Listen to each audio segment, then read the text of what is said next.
അത് സംബന്ധിച്ചിടത്തോളം ഞങ്ങൾക്കൊരു നാഥനായിരുന്നു CM ഉസ്താദ് എന്ന് പറഞ്ഞാൽ.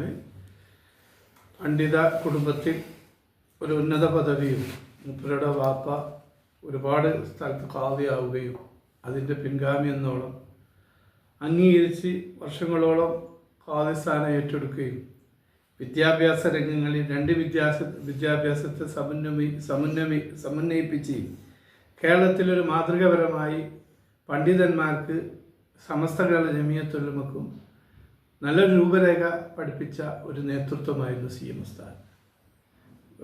സമൂഹത്തിനും നാട്ടുകാർക്കും കുടുംബത്തിനും എല്ലാ നിലക്കും ആ CM ഉസ്താദിനെ ഒരു ഇരുളിൻ്റെ മറവിൽ എന്തോന്നതിൻ്റെ പേരിൽ കൊല ചെയ്യപ്പെട്ടിട്ട് ഇവിടുത്തെ എല്ലാ ആളുകളും ഞങ്ങളെ സഹായിക്കാൻ ആരുമില്ല. ഒരു ആക്ഷൻ കമ്മിറ്റി ഞങ്ങളെ പടച്ചോനും എന്ന അർത്ഥത്തിലാണ് ഇപ്പോൾ ഞങ്ങളെ സംബന്ധിച്ചിടത്തോളം.